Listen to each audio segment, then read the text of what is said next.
नमस्कार, एक बार फिर आप सभी का स्वागत है। हम सब जानते हैं कि जम्मू कश्मीर में एक लंबे अंतराल के बाद एक चुनी हुई लोकतांत्रिक सरकार वजूद में आई है और 5 अगस्त 2019 की अगर बात करें, जिस प्रकार 370 की रिवोकेशन और उसके बाद 35 से के बाद जम्मू कश्मीर के जो हालात थे, एक एलिनेशन लोग महसूस कर रहे थे और एक लंबे अरसे के बाद सरकार उमर अब्दुल्ला के नेतृत्व में बनी है। उनकी काबीना की तस्वीर भी सामने आई है।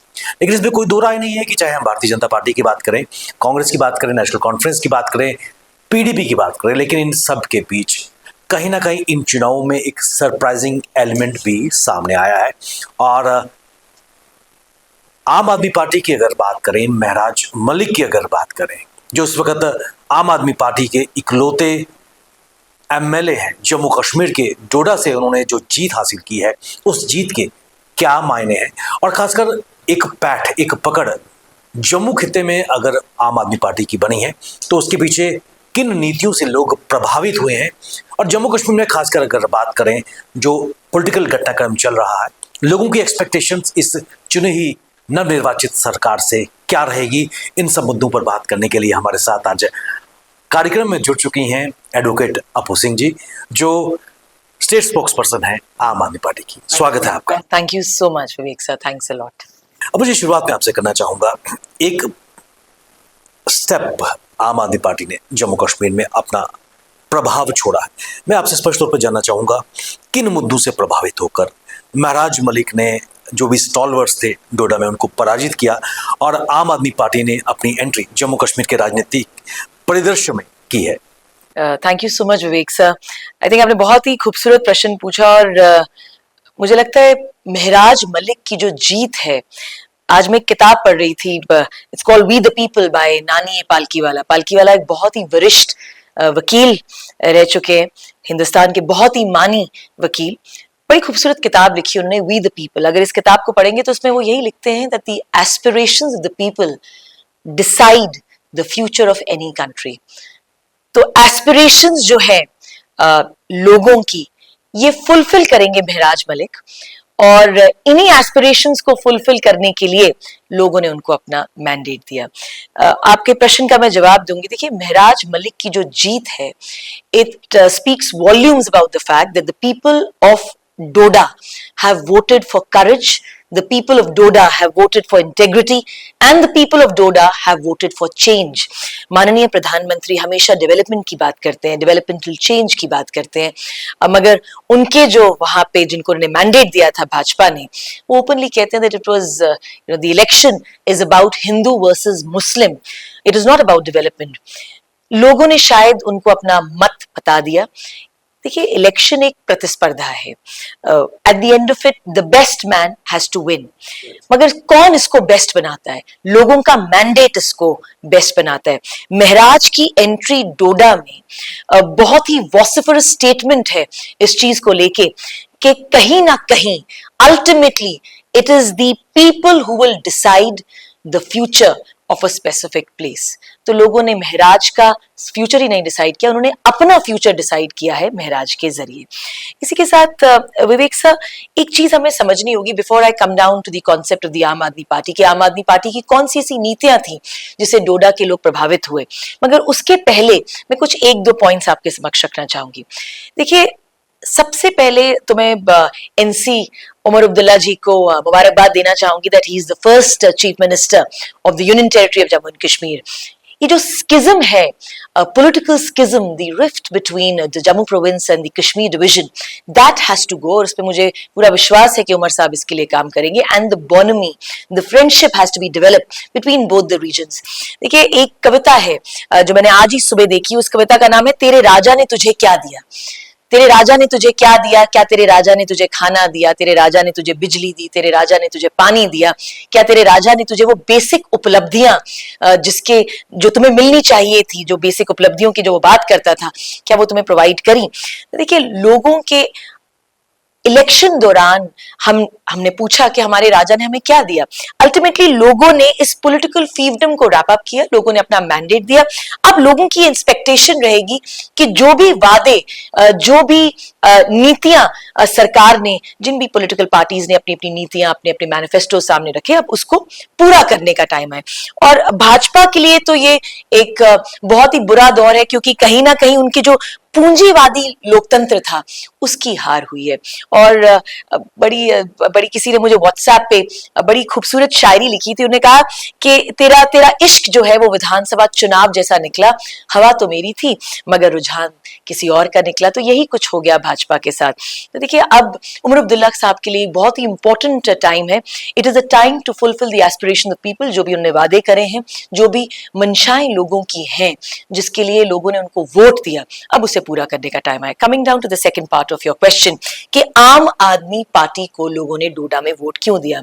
देखिए, फॉर द लास्ट 2 years जब मुझे आम आदमी पार्टी का स्टेट का प्रवक्ता घोषित किया गया, तो पिछले 2-2.5 साल में मैंने बहुत ही banter, I faced a lot of banter from the journalist. I think the most common question which I faced was कि आपकी पार्टी का यहाँ खाता नहीं खुला। And it gives me immense pleasure to say that Mehraj ने उस बैंटर पे कहीं ना कहीं फुल स्टॉप लगा दिया है।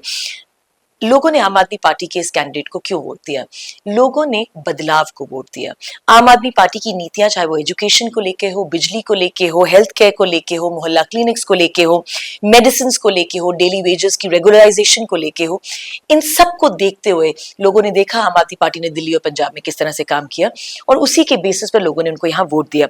कल मैं पढ़ रही थी, एक मुख्यमंत्री जय भीम योजना है जो दिल्ली सरकार में श्री अरविंद केजरीवाल जी ने शुरू करी थी। Schedule caste, schedule tribes, OBC और बाकी ईडब्ल्यूसी जो इकोनॉमिकली वीकर सेक्शंस हैं, उनके लिए कि जो भी बच्चे जो हैं अपनी फर्दर स्टडीज के लिए जब भी आगे पढ़ना चाहें तो उनके लिए मुफ्त जो है सर्विसेज प्रोवाइड की जाएंगी।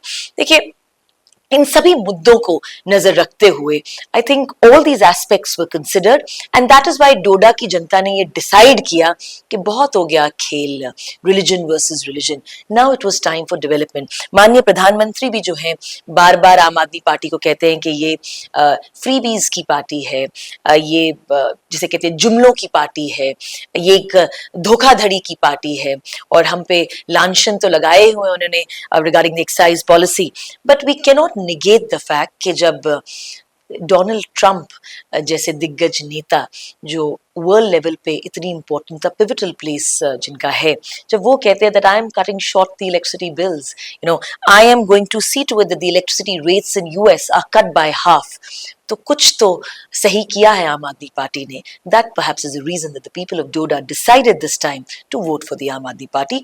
महराज का इंडिविजुअल लेवल पे जो वर्क था, that was marvellous, it was impeccable. वो आज से नहीं, पिछले 10-12 साल से डोडा में काम कर रहे हैं। मुझे लगता है उन्होंने कोई ऐसा इलेक्शन नहीं है जो छोड़ा हो, चाहे वो पंच का हो, सरपंच का हो, चाहे वो डीडीसी का इलेक्शन हो, but you have to give it to that man that his dedication, sincerity towards the party was also impeccable. Party ने उनकी मेहनत को देखते हुए उनको मैंडेट दिया और उस मैंडेट पे वो खरे उतरे।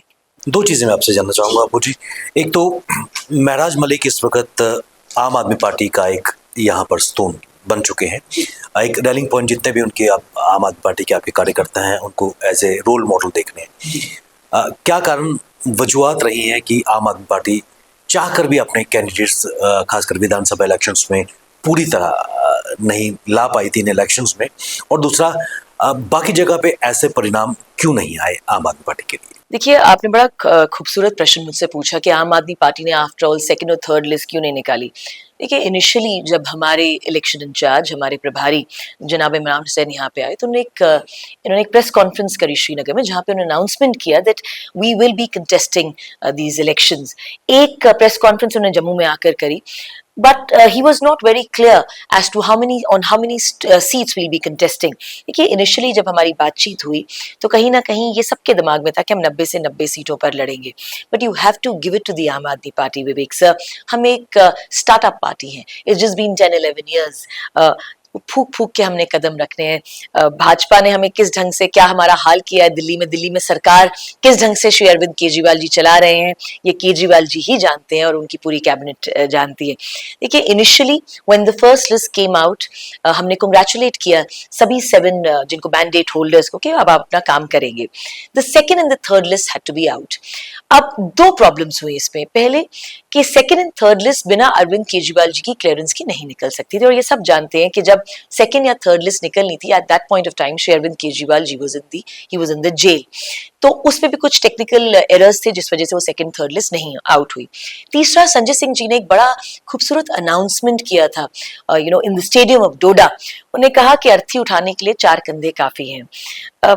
आहिस्ता आहिस्ता धीमी सफलता जो है वो एक कैरेक्टर का निर्माण करती है, और जल्दी जल्दी जब आप सफल होते हैं तो कहीं ना कहीं आप में ओछापन आ जाता है, आप में एरोगेंस बिल्ड होता है, एक फॉल्स नैरेटिव, एक रेटोरिक जो है आप अपने लिए क्रिएट करते हैं। ये आम आदमी पार्टी नहीं करना चाहती थी, इसीलिए वी सॉ टू इट कि हम एक ही लिस्ट पे कायम रहेंगे। हमने 7 ही कैंडिडेट्स को उतारा, मगर हमने उनको बाखूबी उतारा, और जो हमने डोडा में कर दिखाया, देखिए, if I go as per the details, अगर मेरी कोई if my technical knowledge and my facts are not wrong, 14 सितंबर को डोडा में माननीय प्रधानमंत्री जी आए थे, और डोडा का जो ग्रास रूट लेवल का वर्कर है, जो डोडा का जो वहां का निवासी है, वो कहता है कि माननीय प्रधानमंत्री जी की भी उनकी जो पूरी की पूरी रैली थी उसमें भी इतने लोग नहीं थे जितने महराज जी के थे। तो कहीं ना कहीं महराज का काम वहां पे बोला, एंड संजय सिंह ने वहां पे आके अपने, वो स्टार कैंपेनर थे, और हम जिन जिन लोगों को नियुक्त किया गया था star campaigner, we all were there,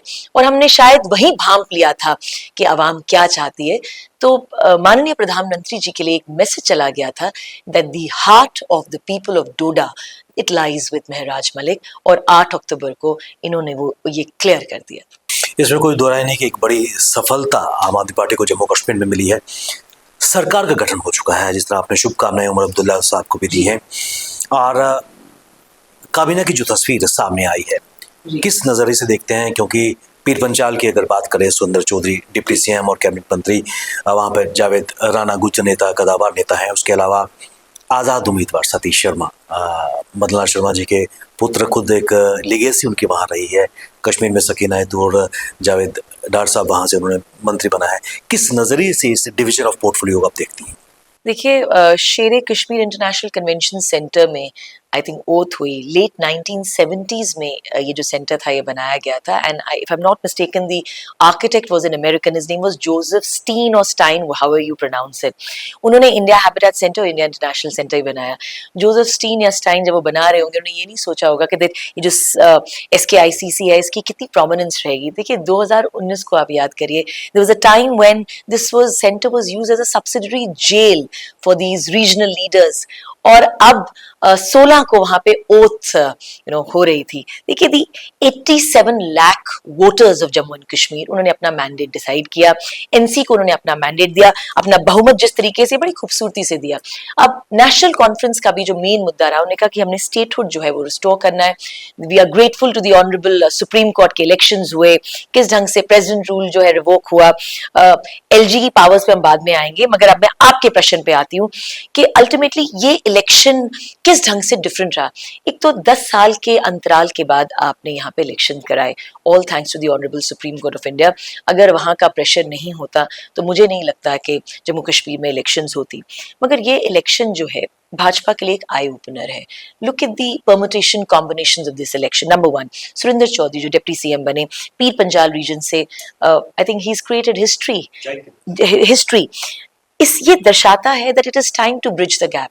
ये जो रीजनल एस्पिरेशंस है, लोग कहते हैं कि नहीं रीजनल एस्पिरेशंस फुलफिल नहीं हो सकती, शायद प्रूव हो गया इस इलेक्शन में कि रीजनल एस्पिरेशंस फुलफिल हो सकती हैं, डिस्पाइट ऑफ द फैक्ट कि भाजपा ने ST स्टेटस ग्रांट किया पहाड़ियों को, बट पहाड़ियों ने ये जो फॉल्स रेटोरिक था, ये जो नैरेटिव था पॉलिटिकल फील्डम का, इसको निगेट करके सुरेंद्र चौधरी ने दिग्गज नेता, भारतीय जनता पार्टी के दिग्गज नेता रविंद्र रैना जी को हराया, और कहीं ना कहीं उन्होंने, लोगों ने इसको क्लियर कर दिया, क्लैरिफाई कर दिया that the only way you ameliorate a situation is by performing. आपने लोकल इश्यूज पे परफॉर्म करना है। आप बोलते रहे, आप नारे देते रहे, नारेबाजियां जो है कहीं ना कहीं उस रीजन के लोगों को पसंद नहीं आई। देखिए सिर्फ अगर मैं इसी पीर पंजाल एरिया की बात करूं तो पुंछ, नौशेरा, मेंढर, दरहाल, कहीं ना कहीं इन सारे रीजन्स में जो थे आइडेंटिटी सेंट्रिक क्राइसिस, जो आइडेंटिटी सेंट्रिक प्रोमिसेस जो थे, इन्होंने वर्क नहीं करा। People voted for change. लोगों ने ये देखा कि कौन सी पॉलिटिकल पार्टी, कौन सा कैंडिडेट परफॉर्म करेगा, और इसी बेसिस पे वोटिंग की गई। उसी के साथ इंडिपेंडेंट कैंडिडेट्स की बात कर रहे हैं। देखिए apart from the stunner of the Aam Aadmi party महराज मलिक, काफी इंडिपेंडेंट कैंडिडेट्स ने बहुत बेहतरीन तरीके से काम किया। बनी में डॉक्टर रामेश्वर सिंह जो है उन्होंने बहुत अच्छे तरीके से काम किया। मगर विवेक साहब, हमें ये चीज पे गौर फरमाना होगा that all these people who have won as independence, इनका जो काम था बहुत ही, जिसे कहते हैं, बारीकी से किया गया काम था, जो पिछले 10-12 साल से वो कर रहे थे। छम proved to be the magical or the maverick setter for Mr. Satish Sharma, but it proved to be an eye opener for the Congress party कि अगर कांग्रेस ने छम से, मुझे नहीं पता that I think I'm not I'm not a physiologist, और मैं भी कोई I'm not a tarot card reader कि मैं ये प्रूव कर सकती या बता सकती कि अगर छम में सतीश शर्मा जो है कांग्रेस की टिकट से लड़ते तो क्या जीत पाते, क्या नहीं जीत पाते। That would have been a different narrative all together. But the fact is Satish Sharma जैसे यंग लीडर्स लेके अब उमर अब्दुल्ला साहब आए, and I must congratulate mister Omar Abdullah, our chief minister, कि उन्होंने एक यंग जिससे कहते हैं एक लीडर को अब उन्होंने कमान दी है। And it will be really interesting to see how is council of ministers perform now in the union territory of Jammu and Kashmir. But they have to understand one thing कि सबसे पहले स्टेटहुड का जो मसला है वो सॉर्ट आउट होना चाहिए। इसी के साथ विवेक साहब, बीजेपी का जो नैरेटिव, एक और नैरेटिव बिल्डिंग हुई that they are supporting engineer Rashid, I think लोगों ने उसके ऊपर भी जो था अपना मैंडेट दे दिया as to what they decided.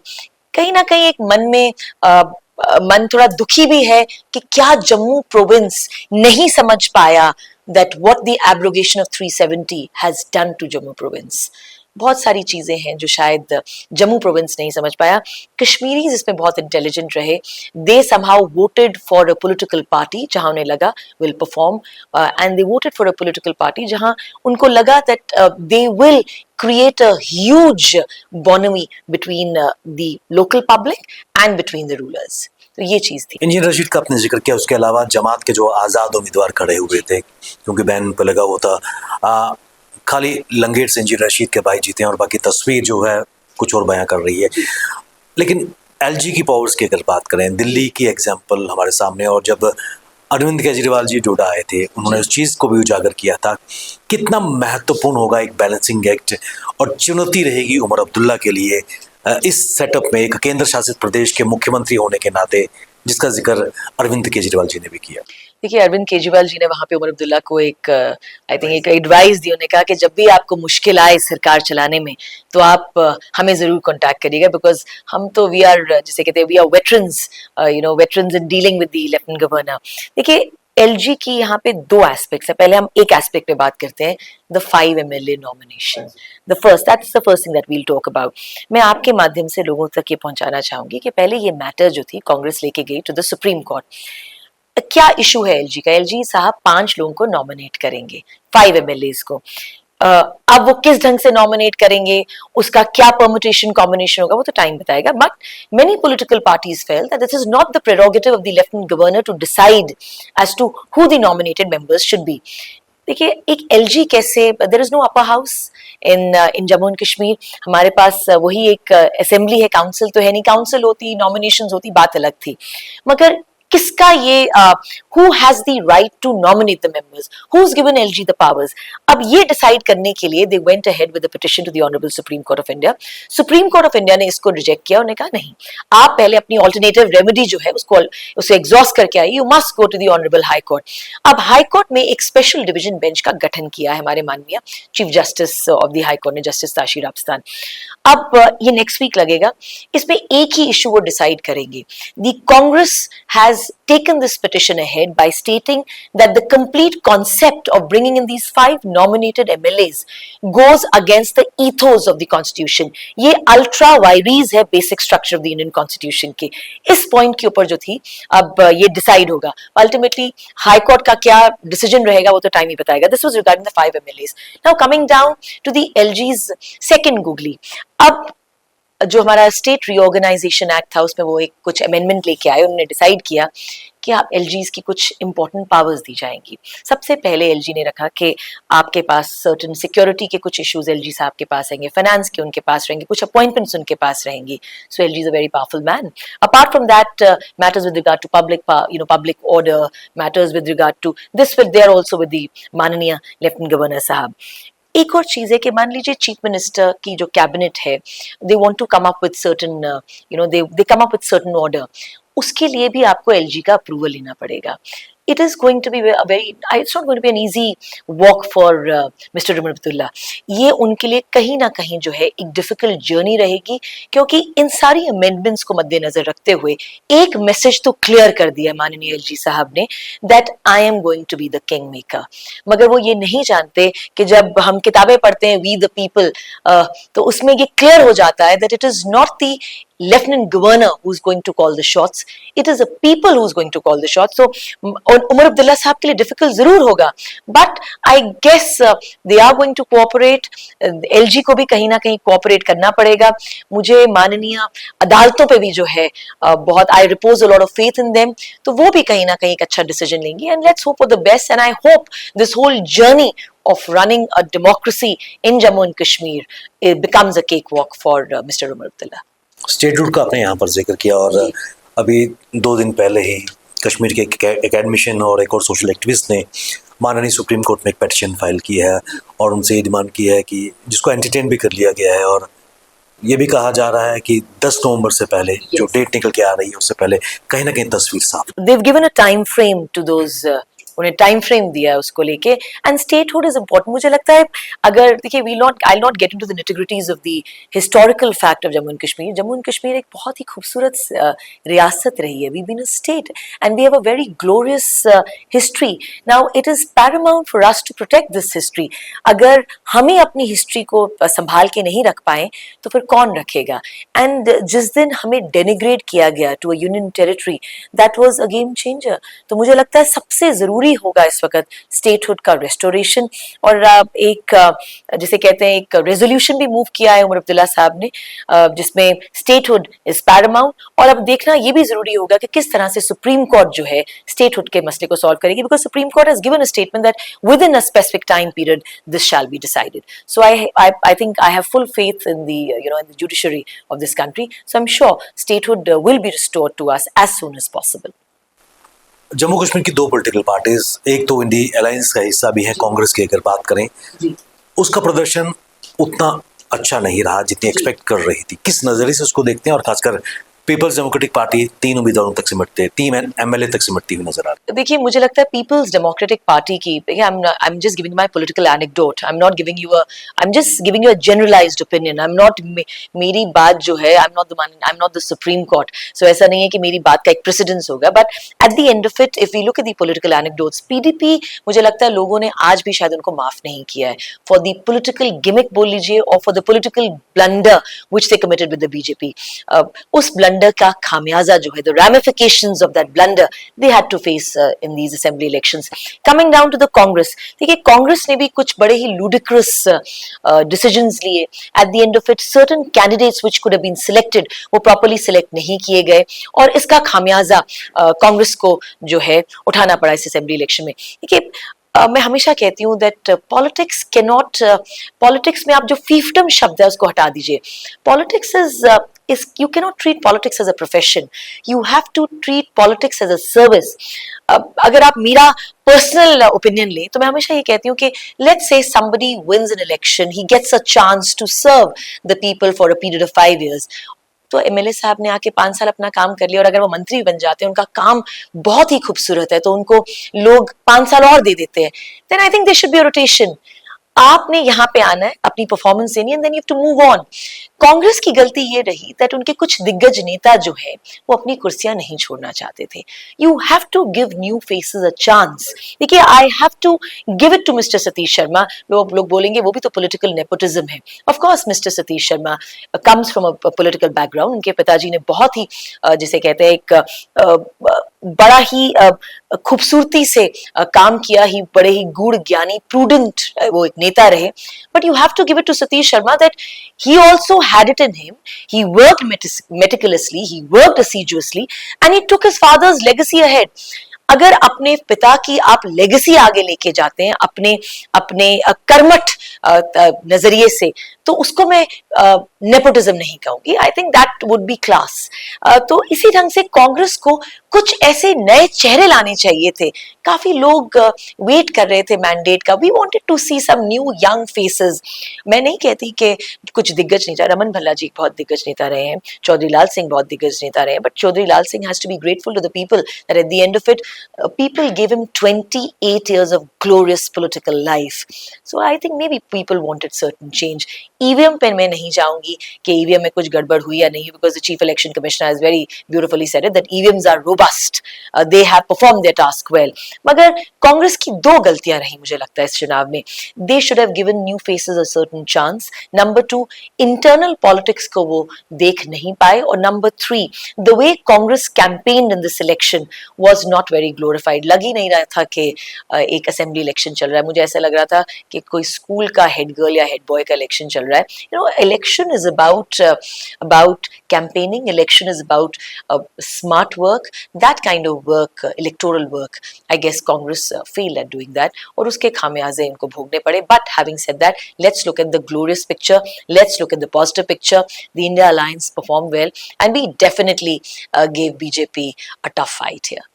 Abu ji, last में बिल्कुल कमिंग बैक टू आम आदमी पार्टी, जम्मू कश्मीर में एक बार फिर कुछ देर के बाद अर्बन लोकल बॉडीज और पंचायती इलेक्शंस भी होने वाले हैं. उनको लेकर कितनी तैयारी आम आदमी पार्टी की जम्मू कश्मीर में है, और खासकर महराज मलिक की जीत के बाद? देखिए, उस दिन भी अरविंद केजरीवाल जी ने स्टेडियम में एक अनाउंसमेंट करी थी. ही मेड एन अनाउंसमेंट कि महराज मलिक जी को एक बड़ी जिम्मेदारी दी जाएगी. Now we are waiting for the organisation setup. So let's see what the national leadership has to say about the constitution of the organisation. मगर मैसेज जो हमारे प्रभारी हैं जनाब इमरान हुसैन, जो हमारे इलेक्शन इंचार्ज है, उन्होंने लोगों को, हमारी टीम को एक मैसेज दे दिया है कि आप अपना काम करना शुरू करें. मैं हमेशा बोलती हूँ Vivek sir that you know, in democracy whenever a political party has to make its base, or whenever a political party has to rise, you have to work with a lot of perseverance, you have to work with a lot of patience, you have to work with a lot of cooperation. Rome was not built up in a day. तो एक 10 साल की 11-12 साल अभी हमें हुआ है politics में आए हुए, और हम तो एक जिसे कहते हैं, हम initially we were not a political party. हम एक ऑर्गेनाइजेशन थे, हम एक सोच थे. उस सोच ने चेहरा बनाया अल्टीमेटली अरविंद केजरीवाल जी को, and then we became a political party. You have to give it to the Aam Aadmi Party that आम आदमी पार्टी अपने मुद्दों पर, जो हमारे मेन मुद्दे रहे डेवलपमेंट के, इंफ्रास्ट्रक्चर के, वेदर इट इज बिजली, पानी, सड़कें, और चाहे वो डेली वेजेस का रेगुलराइजेशन और बेसिक मुद्दे एजुकेशन को लेके, इन सभी मुद्दों के साथ हम फिर से लोगों के बीच में जाएंगे. उनको दिल्ली और पंजाब का मॉडल बताएंगे. एंड आई एम श्योर कि यू नो, बस्ती पर तो हर कोई सियासत करता है. बस्ती की आवाज उठाने का मौका जो है आम आदमी पार्टी के जो भी प्रतिनिधि होंगे उनको मिलेगा, और हम बस्ती की आवाज उठाएंगे. और मुझे पूरा विश्वास है that any democracy is built on people. तो लोगों के मुद्दे उठाए जाएंगे और उसी को लेके हम आगे जाएंगे. सो मुझे लगता है कि जो आम आदमी पार्टी का फ्यूचर मैं इन इलेक्शंस में देखती हूँ, आने वाले चाहे वो डीडीसी के हों, पंचायत इलेक्शंस हो, I think we have a bright future, and you have to give it to us that the Congress, हमारे you know, we are in alliance, 6 सीटें उन्होंने मैनेज करी, and just 1 from Jammu province. So you have to give it to the Aam Aadmi Party that we contested on 7 seats and we won 1. So that was not a bad show. इसमें कोई दुराई नहीं है कि कहीं ना कहीं जो कैंडिडेट है उसकी जो काम रहे हैं उस बेसिस पे जनता ने अपना जनमत उनको दिया है. अबू जी, आप हमारे साथ इस कार्यक्रम में valuable information inputs Jammu Kashmir के सियासी कॉरिडोर्स पे दिए, आपका बहुत बहुत धन्यवाद. आपका बहुत बहुत शुक्रिया Vivek sir for inviting me, and I am sure कि next time whenever we meet we will definitely discuss post article 370 क्या हुआ और क्या नहीं, क्या होना चाहिए था. Thank you so much for inviting. Thanks a lot.